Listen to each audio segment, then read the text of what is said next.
Je fais ce grand honneur de parler du haut de cette estrade lumineuse. L'honneur est grand, et le risque pris en me donnant ainsi la parole l'est aussi. Et vous l'avez pris.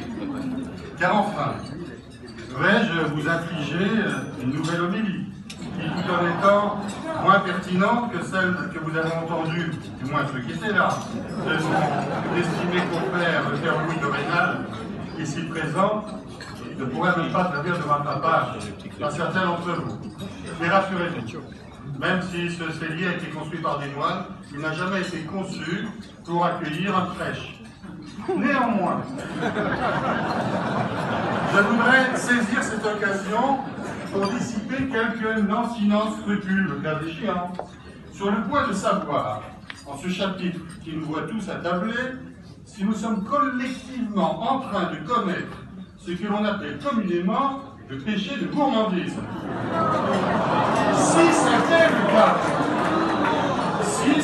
le cas, je serais moi-même un coupable, puisqu'évidemment solidaire de vous tous, et de plus, dans l'impossibilité de donner une absolution collective, car on ne peut absoudre son complice.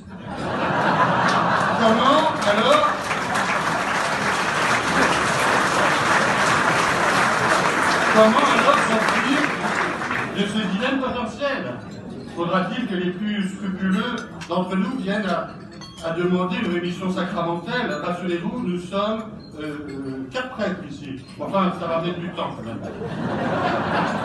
Et à ce propos, je voudrais vous dire que les paroles que nous entendons, nous les prêtres, si elles manifestent une vraie contrition, ne sont pas toujours empreintes de tristesse.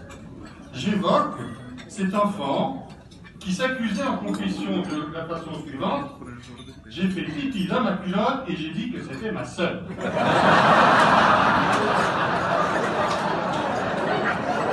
Pour revenir à notre sujet, le péché de gourmandise existe-t-il vraiment? Quand j'ouvre mon texte sacré, la Bible, je vois que Jésus a participé aux agapes d'un mariage à Cana. Il s'agit bien sûr de l'épisode que sans doute beaucoup d'entre vous connaissent, où Jésus changea l'eau en vin. Mais peut-être que certains détails vous ont échappé. Ce miracle eut lieu, et l'Évangile n'hésite pas à le préciser, lorsque les convives avaient déjà bien bu. Et de plus, la quantité ainsi offerte par Jésus est à faire pâlir d'envie plus d'un chevalier du tas de vin. J'ai fait le calcul. Presque 3 pièces. 750 bouteilles, et du bon en plus. Je sais bien qu'à l'époque, nul gendarme n'était aux aguets à la sortie de cette neige.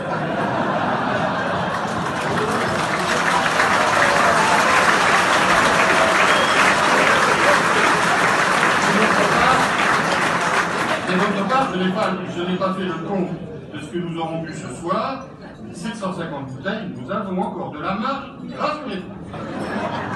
J'entends certains d'entre vous dire le sens du péché s'est perdu aujourd'hui, et même les prêtres n'y croient plus. Le péché de gourmandise n'existerait-il donc plus? Si, il existe. J'ose espérer que nul d'entre vous ne s'en est rendu coupable. Vous voulez un exemple? Oui. C'est elle au McDo et trouvez que c'est bon.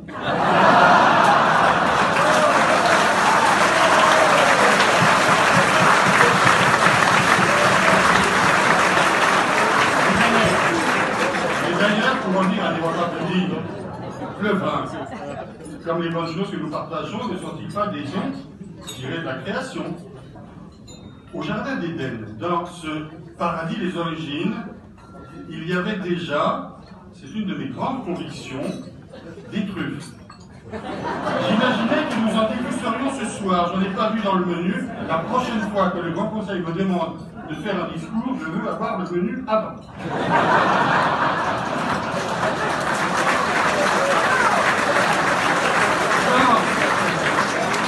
J'imagine que dans ce paradis des origines, les truffes tombaient naturellement et abondent des arbres. Aujourd'hui, il faut un peu gratter la terre, mais ce sont les mêmes. Et je crois aussi que ce sont les mêmes qui nous seront offertes lors de ce que la Bible appelle le festin des noces de l'agneau. Ou ailleurs encore, dans la Bible, je cite le prophète Isaïe, un festin de viande grasse et de vin capiteux, un festin de viande succulente et de vin décanté.